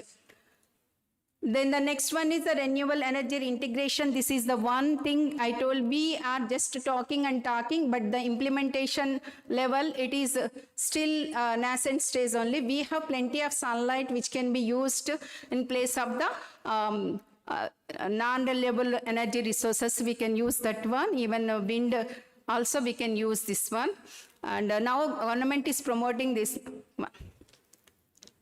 Then the digital agriculture. So in this one, cloud computing, IoT, then robotics, big data.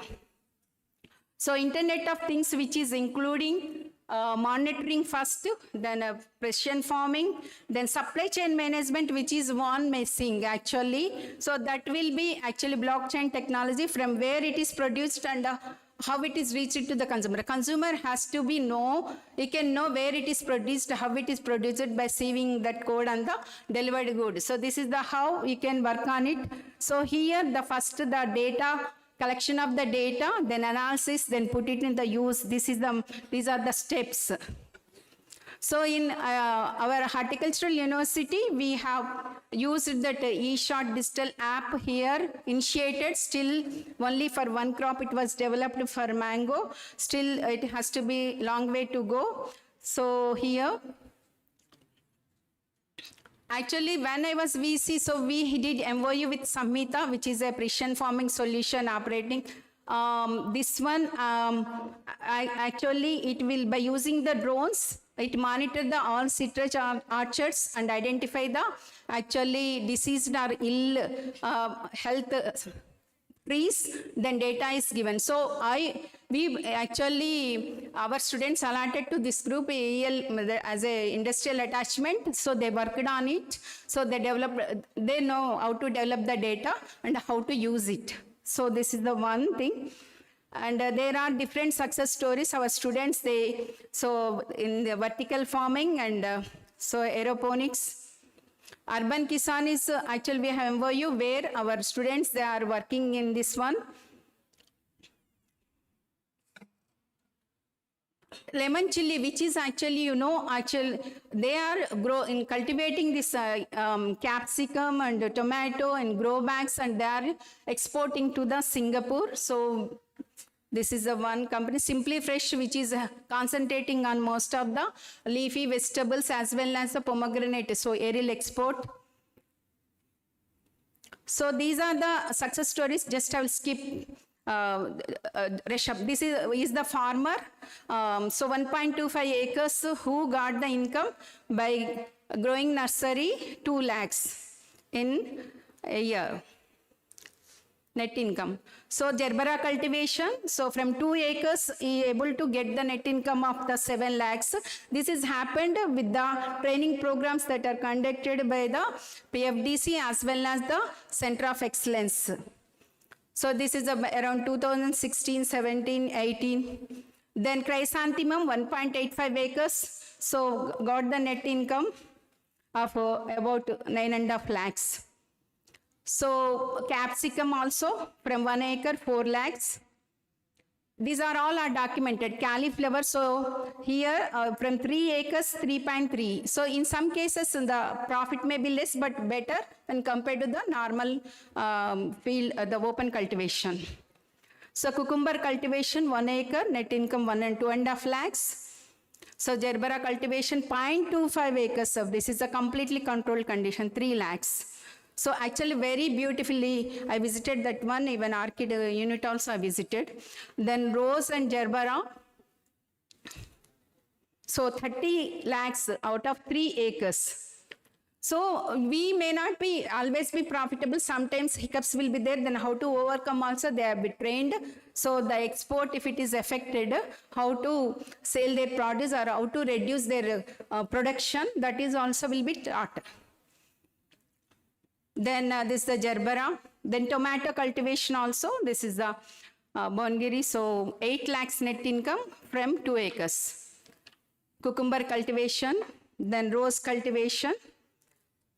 Orchid cultivation, so this is the Hatnur, Sangareddy district. So 16 lakhs per year from second year onwards. First year, no income, then later on. So capsicum, colored capsicum, 5 lakhs per 3,000 square meters. So these are the, but so out of this, what I want to tell here, the students, PG and UG students, you learn some technology. First, during the placements, you work in any company without seeing the salary. You gain the experience, then you can be an individual entrepreneur. So that is the means you are a job provider rather than the job seekers. That is the want I will tell. Because even unknown people, that is uneducated youth also, they are performing well, means for you, it is not a big issue. So here I don't want to go deep in Israel farming. 2 things I want to tell. One thing, the total cost of the production in Israel, it will goes to 40% to the water, 40% towards the labor. The remaining cost is very less towards the inputs. So, but they are very well. Then one more thing is, their water, land, everything is under the control of government only. No farmer having the control over the land and water. That is the one. So this is the Jukni field. Though the temperature looks like 36 degrees there, but you know it is very hot, burning, and very difficult even stand for about 15-20 minutes also, that much hot. So to avoid that UV rays effect, so these the GSM sheets they are using in the hot temperatures also, they are cultivating by using this one. And this is, I know, we are also having some of the areas, broccoli, this is the potato pack house. This is the one interesting in case of the citrus nursery. So we are using the actually plastic bags. Biodegradable bags we are talking, but not that much. But here they are using the permanent root trainers, which can be used for about 7 to 8 years. I will show the picture. So in this one, this next, the holding that one, it looks like heavy, but it weighs about only half kg. No soil, only cocoa peat and coir, that's it. So they will prepare the citrus grafts, they will export to the European and US countries. Here the production cost is less when compared to there in USA and UK. So these are the called root trainers, so which are used. Okay, next please. So here the sensors which are used for the fertigation, actually everything is controlled. The lychee field is under the complete controlled condition of the poly house. You imagine trees are under the complete control. Even you can see in the Jain irrigation, there also we watched that one, mango and citrus also complete controlled conditions, which is so maintained. And immediately it will send the some any shortage of water, nutrients, it will send to the message to the system, central system, then they will take up the remedy immediately. I want to, so this is the one important, next one please. Okay, this is so this is the natural offset farming, which is a startup company. So here they are using the CO2 gas, which will give the, create that low temperature in the small unit. The cost of is only 15 rupees per liter. Here, this is the capacity is 60 to 70. So immediately after harvesting, they will store in this one, and it will again shifted to the consumer area or the supermarket area. So farmers only, they will operate it, and the kibbutz system they will follow. All the farmers, they will do the marketing. So we are talking about actually, here the gray field, we are talking about the regenerative farming nowadays. So already it is, so we used to follow in ancient period. So wherever that is produced, weeds, everything will be plowed back into the soil. So again, now it is gaining importance, regenerative farming. So here that is a linear circle. Whatever that is produced in the field, it will given back to the field. That is the one thing. This is the main concept to maintain the natural ecosystem. So this is the one thing, water management system. I told everything is under the control of the government in Israel. Why I am telling, we are very lucky, we are getting free water, even free electricity also nowadays. So we have to use judicially those natural resources. We should not take into granted as a free commodity. That's what my aim to tell about this one. Here you can see, for a borewell water is 1.4 shekel per cubic meter. So depending on what type of water you will use. Drainage water is recycled, which is 1.76, and drainage water, recycled water is used only for the ground irrigation, not for the spraying. That is the one thing they will take care. Then fresh water, 2 shekels per cubic meter. So that is used for spraying and other operations. Everything is payable, and all wells are under the control, lock and system, under the control of the government, because they are afraid of it. Anyone can spoil the water by adding something poisonous thing. So that is, everything is controlled by the government. So with this one, so what are the ultimately, what things majorly we have to take home? This is the, so why the precision farming, what issues we have to address? Because we are all small and marginal farmers having the small land holdings. Then we have less, that is the less socio-economic status, most of them. They require some financial support. Then a lack of success stories. That means they are not reaching to the common farmer. So that means extension wing has to be active. So whatever the technologies that developed has to be reached to the farmers. That is the most. So if you are working in the field as the agriculture AUOs or horticulture extension officers, technology has to be taken to the farmers. That is the one thing. Then the market that is perfection. So here post-harvest handling is very, very important. When I interacted with the AOs, HOs, AEOs, so most of the things in case of the horticulture crops, they are not aware of how to handle. Very few people, they are having that. So here that training has to be given. So for this one, so these are the different challenges. Next, and what we had to take care. So everything, so habit, it requires some technology and training and expertise. So way forward here. So though there is a demand for this all climate smart horticultural practices, but so these interventions has to be customized to the suit to the local needs by using the digital technologies. And mainly the PF in horticulture, which will aim to improve the productivity, decrease the production cost, and with minimum negative effect on the natural ecosystem. This is the what I want. We have to pay attention on this one. So this is my favorite quote given by Mahatma Gandhi ji. Earth provides enough to satisfy every man's need, but not every man's greed. So the future that depends on how you much save this present natural resources for the future generation.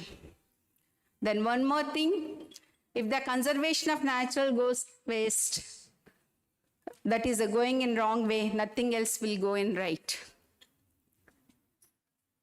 So each and every act in your daily life to save the natural resources will contribute a lot. So this is what I want to tell. I thank you all organizers who have given this opportunity. I know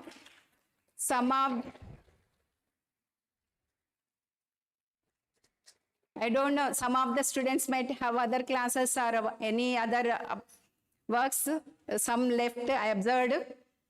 But never matters. If you learn the sum of the things, at least 10% goes to your mind and think of it and put it into the implementation. That's a great thing for me. Okay, I wish you all the best, my dear students. Okay, thank you.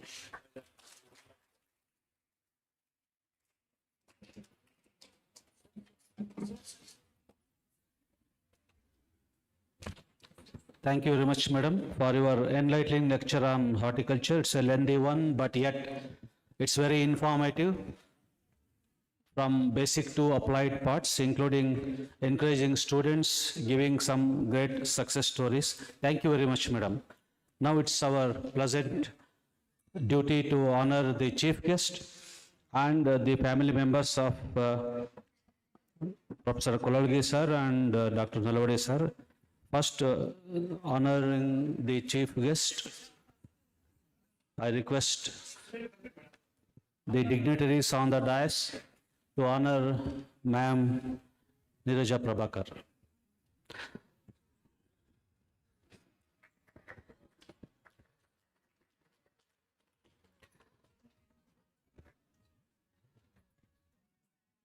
ನಂತರ ಕೊಲೊಲ್ಗಿ sir ಕುಟುಂಬದ ಸದಸ್ಯರ ಪರವಾಗಿ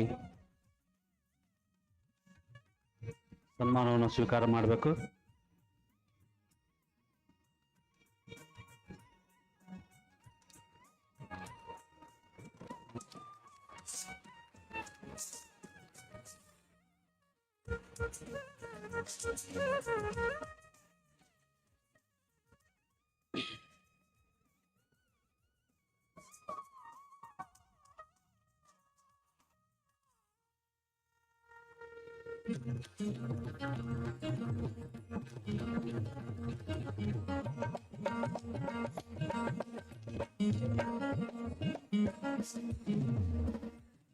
thank you madam, thank you sir. ಈಗ Usha ಮಂದಿಮನಿ madam ಅವರು ದಯಮಾಡಿ ಸನ್ಮಾನವನ್ನು ಸ್ವೀಕಾರ ಮಾಡಬೇಕು. Usha madam ಅವರು ದಯಮಾಡಿ ಸನ್ಮಾನವನ್ನು ಸ್ವೀಕಾರ ಮಾಡಬೇಕು. ವೇದಿಕೆ ಮೇಲಿನ ಎಲ್ಲ ಸದಸ್ಯರು ಅವರಿಗೆ ಸನ್ಮಾನ ಮಾಡಬೇಕು ಅಂತ ಹೇಳಿ ಕೋರ್ಕೊಂತೀವಿ.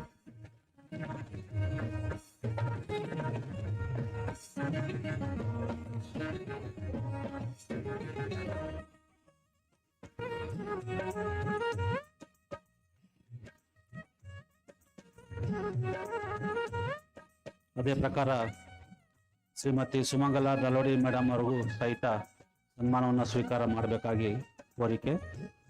ಈ ಇಬ್ಬರು ಮಹಿಳೆಯರಿಗೆ ಸನ್ಮಾನ ಮಾಡುತ್ತಿರುವ ಎಲ್ಲ ಗಣ್ಯ ವ್ಯಕ್ತಿಗಳಿಗೆ ಧನ್ಯವಾದಗಳು.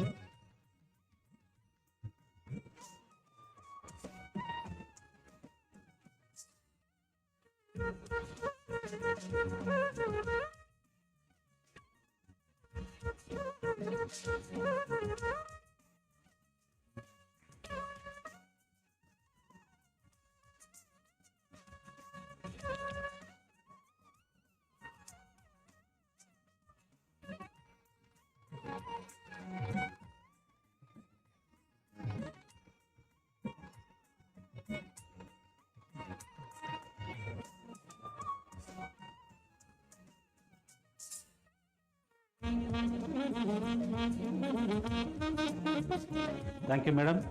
Thank you, sir, for honoring the honorable ladies. Now it's time to listen to the presidential remarks to be given by our honorable Vice Chancellor, Dr. P.L. Patil, sir. Good afternoon to everyone. Respected chief guest of the today's program, Srimati Neeraja Prabhakar, all the distinguished guests on the dais, all the students of both stalwarts, Professor Kololgi and Dr. U.J. Nalawadi, family members of Professor Kololgi and Dr. U.J. Nalawadi, all the invitees, students, press and media. So as usual in the memorial lecture series, so today we have organized the memorial lecture in the honor of two stalwarts, Professor S.D. Kololgi and his student, Dr. U.J. Nalawadi. And this is a great coincidence. Both of them have date of birth in the month of March. Dr. U.J. Nalawadi 2nd March and Professor Kololgi 27th March. So we thought we have given the responsibility to organize to the concerned department where the teachers have served. So otherwise it is very difficult for any of the officer in the university, either registrar or the administrative officer, to organize so many memorial lecture. So because of this, instead of organizing two different talks, we thought we have to organize only one because date of birth falls in the same month. So we gave first preference to Guruji. So let the belated birthday of Shishya, Dr. U.J. Nalawadi, so that as a customary also, always belated is, we cannot prepone the birth dates. So belated celebrations we observe. So in view of this, we have combinedly organized this. So it is a great tribute to both our institution builders given by Madam Nirja Prabhakar by the way of the excellent talk. She is a real teacher from the initial level of teaching cadre, rose to the level of Vice Chancellor. Give her big hand of applause. First Lady Vice Chancellor in SAUs of India. First Lady Vice Chancellor, and she performed excellently. So in whatever the Vice Chancellor conference, she used to be very active participant. So that's what I thought of inviting Madam, even after completion of her period as Vice Chancellor. She readily agreed upon and gave the talk on climate change adoption and resilient technologies in horticulture. So it is a tribute to both our great teachers, Madam, and the campus aesthetic sense. So as indicated by Dr. Ramangowda Patil, the aesthetic sense and the 2 rows of avenue trees on the double road. Always remember these two stalwarts in the Department of Horticulture, great institution builders. So through the talk, so I think I need not repeat the climate resilient technologies, starting from natural resource management, development of different the varieties and hybrid using the latest technologies, biotechnology, genome editing, then genetic engineering, and also the increasing the production and productivity in horticulture by the shade house as well as polyhouse technologies.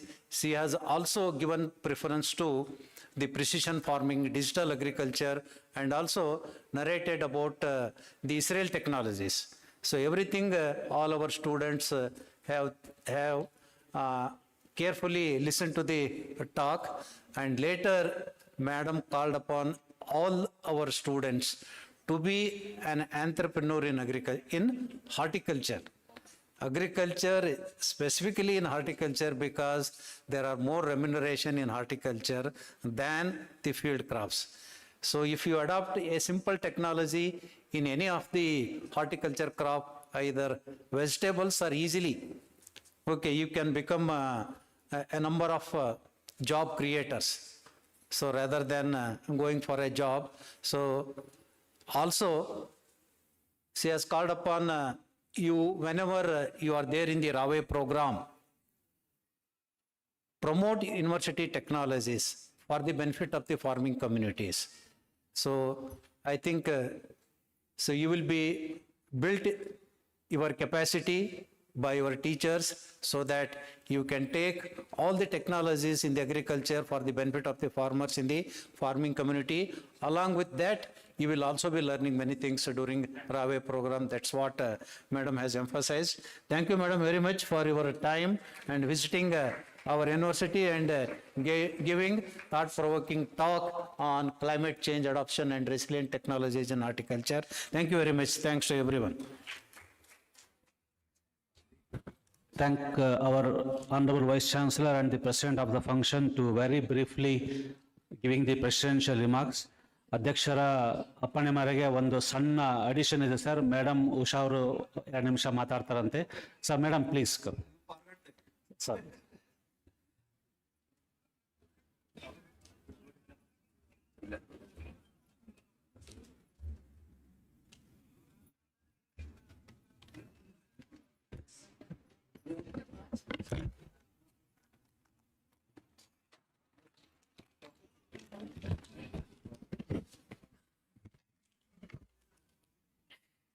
ಎಲ್ಲರಿಗೂ ನಮಸ್ಕಾರ.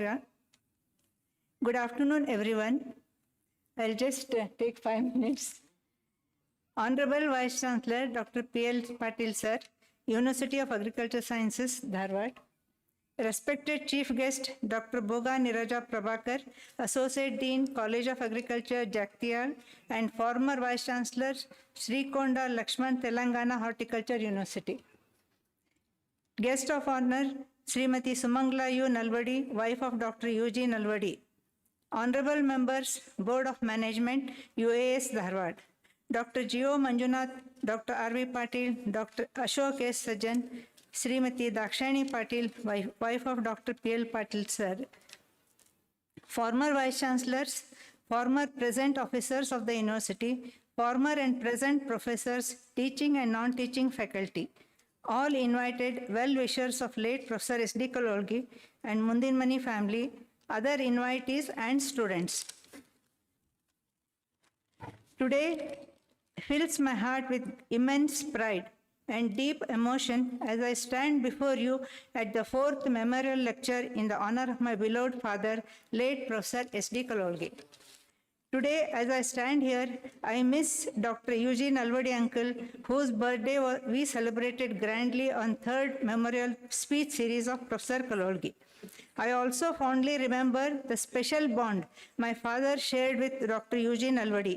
Their Guru-Shishya relationship was a mutual respect, knowledge, and admiration. It is truly meaningful to remember and honor both of them on this platform. To the world, my father, Professor S.D. Kololgi, was a distinguished professor of horticulture, a man of knowledge, discipline, and integrity. To his students, he was a mentor and guiding force. But for me, he was my father, my strength, my inspiration, and my greatest blessing. My father was not just a scholar, he was a complete human being. He embodied the qualities of a true gentleman, dedicated, principled, and deeply committed to his work and values. His presence commanded respect, yet he was always approachable, warm, and kind-hearted. He had an extraordinary ability to connect with people of all ages, young or old. Everyone who met him felt valued and respected. His students admired him not only for his knowledge, but for his humility and genuine concern for their growth. As a family, we experienced a great, equally beautiful side of him. He was a loving, caring, and helpful father, someone who erected an environment of trust and encouragement at home. He always listened to us, respected our thoughts, and encouraged us to think independently. That gave us confidence, which has stayed with us throughout our lives. He was also a man of simple joys. He loved sports and was an enthusiastic player of football and tennis, displaying the same discipline and sportsmanship on the field as he did in his professional life. Even after long and tiring days of visiting farms and fulfilling his responsibilities, he would come home with a smile. That quiet strength and positivity left a lasting impression on all of us. Today, as we gather to commemorate the legacies of Professor Kololgi and Professor Eugene Nalawadi through their memorable speech series, both Mundinmani and Kololgi families are filled with gratitude towards everyone who have made this event possible. We extend our heartfelt thanks to Honorable Vice Chancellor Dr. P.L. Patil sir for initiating and supporting this event, and organizing committee led by Dr. Gio Manjunatha and his team, Department of Horticulture, for their consistent dedication and hard work in organizing this function. I also extend my thanks to the dignitaries, family members, friends, and students present here today, whose presence adds warmth and significance to this occasion. Thank you one and all for being a part of this memorable celebration. Thank you all.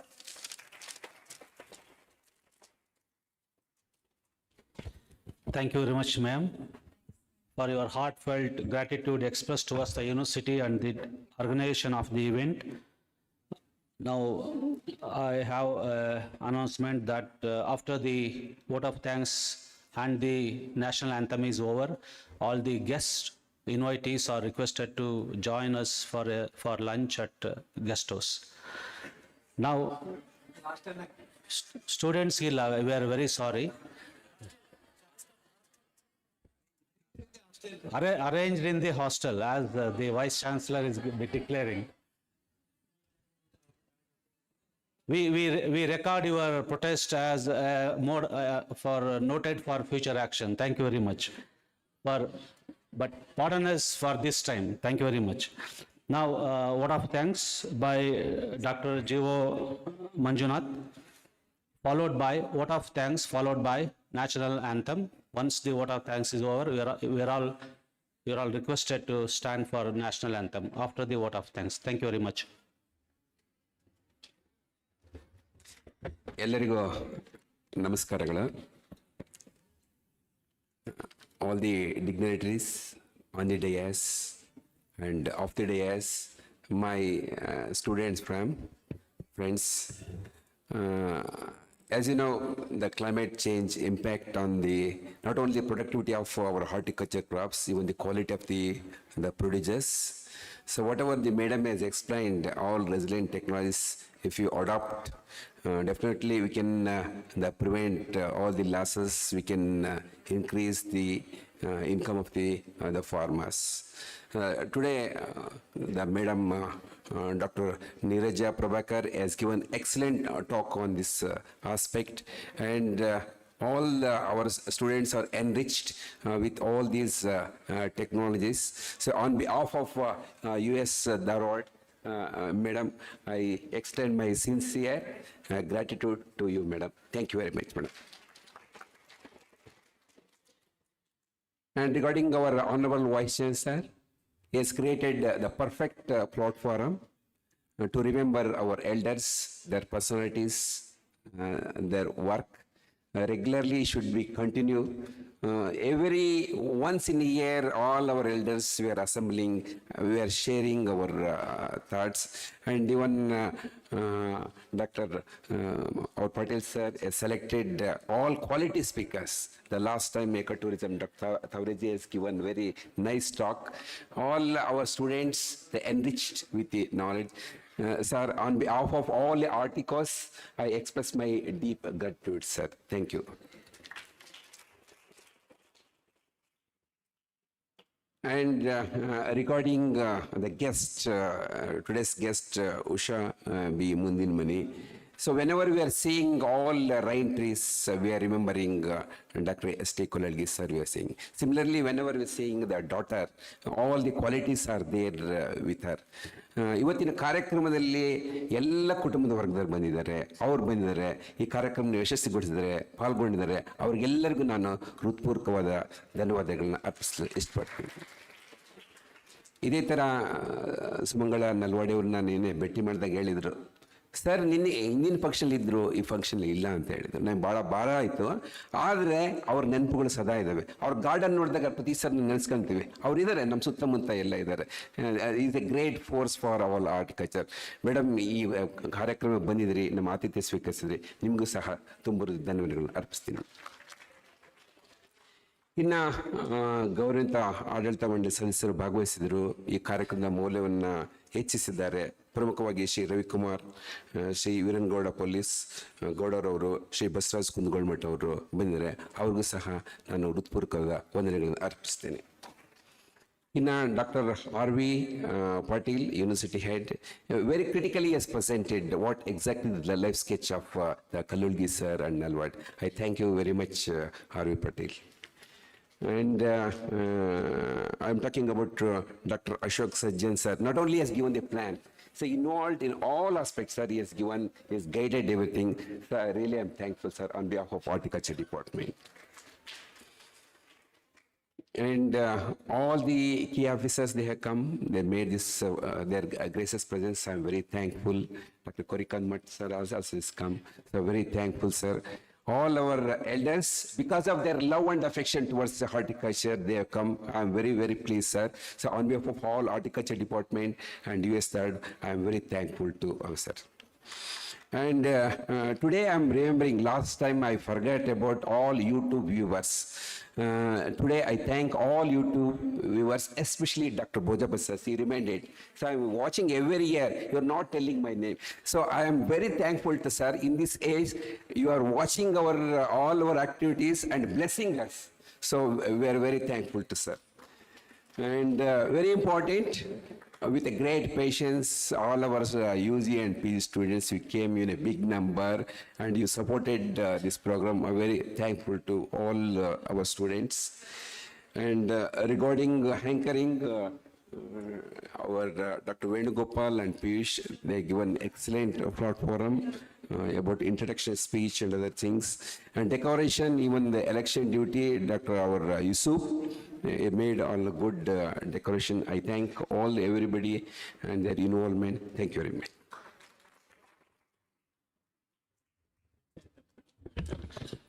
Before standing for national anthem,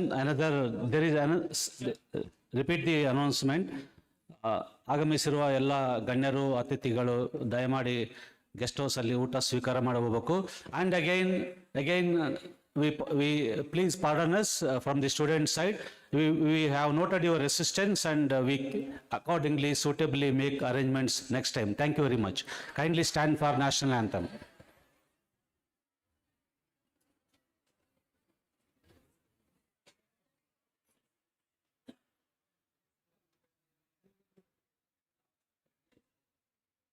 जनगण मन अधिनायक जय हे भारत भाग्य विधाता पंजाब सिंध गुजरात मराठा द्राविड उत्कल गंगा विंध्य हिमाचल यमुना गंगा उच्चल जलधि तरंगा तव शुभ नामे जागे तव शुभ आशीष मांगे गाहे तव जय गाथा जनगण मंगलदायक जय हे भारत भाग्य विधाता जय हे जय हे जय हे जय जय जय जय हे. Thank you very much. Guest house ಹೋಗ್ಲಿಕ್ಕೆ ಅತಿಥಿಗಳಿಗೆ ಈ ಆಡಿಟೋರಿಯಂ ಮುಂಭಾಗದಲ್ಲಿ ಬಸ್ಸಿನ ವ್ಯವಸ್ಥೆ ಇರ್ತದೆ. ದಯಮಾಡಿ ಬಸ್